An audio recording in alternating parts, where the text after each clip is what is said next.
قائد اعظم محمد علی جناح جب بھی ٹرین کا سفر کر رہے ہوتے تو دو سیٹس ریزرو کرواتے، ایک وہ جس پہ وہ بیٹھتے اور دوسری وہ جو ان کے سامنے ہوتی۔ ان سے وجہ پوچھی گئی تو کہنے لگے کہ میں ایک دفعہ لکھنؤ سے دلی کا سفر کر رہا تھا تو میں ٹرین میں موجود تھا، ٹرین ایک چھوٹے سے سٹاپ پہ رکی تو ایک لڑکی سوار ہوتی ہے اور وہ سامنے آ کے بیٹھ جاتی ہے۔ جیسے ہی ٹرین کی رفتار دوستو اگر آپ نے ابھی تک اس چینل کو سبسکرائب نہیں کیا تو جلدی سے کر لیجئے تاکہ آپ کو ہر آنے والی ویڈیو بر وقت ملتی رہے۔ آپ کے دیکھنے کا بہت شکریہ۔ تیز ہوتی ہے تو وہ لڑکی قائد اعظم کو مخاطب کر کے کہنے لگی کہ آپ کے پاس جو کچھ بھی ہے آپ مجھے دے دیجیے، اگر آپ ایسا نہیں کریں گے تو میں ٹرین کی زنجیر کو کھینچوں گی اور جب پولیس آئے گی تو میں ان سے کہہ دوں گی کہ آپ میرے ساتھ زبردستی کر رہے تھے۔ تو قائد اعظم محمد علی جناح نے اس کی بات کی طرف نوٹس نہیں کیا، اس نے دوبارہ یہی بات دہرائی، قائد اعظم نے پھر بھی نوٹس نہیں کیا۔ تیسری بار جب اس نے قائد اعظم محمد علی جناح کو پکڑ کے جھنجھوڑا اور کہا کہ میں کہہ رہی ہوں تمہارے پاس جو کچھ بھی ہے وہ نکال دو ورنہ میں یہ زنجیر کھینچوں گی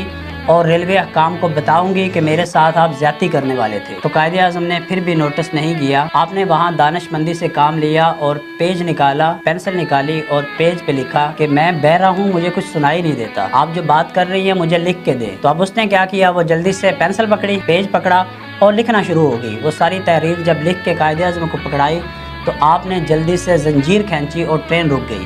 جیسے ہی ریلوے حکام آئے تو آپ نے ان کو وہ تحریر پکڑا دی۔ اب کیا ہوتا ہے کہ انہوں نے اس لڑکی کو گرفتار کیا اور لے گئے۔ اسی طرح ایک اور جگہ پہ قائد اعظم ایک جلسے میں خطاب کرنے والے تھے، آپ ٹیبل پہ بیٹھے ہوئے تھے تو وہاں کچھ طلباء اکٹھے ہو گئے۔ طلباء میں سے ایک طالب علم سامنے آتا ہے اور مائک پکڑ کے قائد اعظم سے سوال کرتا ہے، محمد علی جناح آپ ہندوستان کو کیوں دو حصوں میں تقسیم کرنا چاہ رہے ہیں؟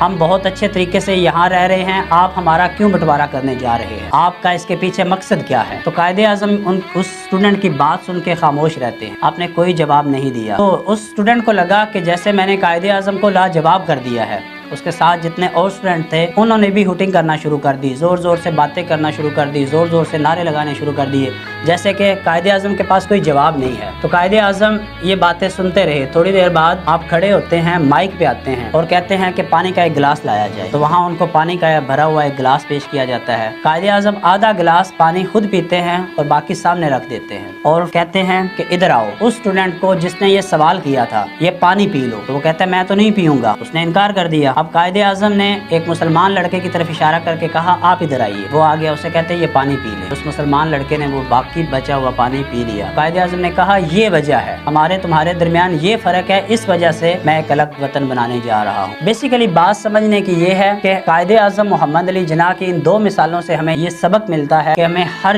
چیز کو رسپونڈ کرنا چاہیے۔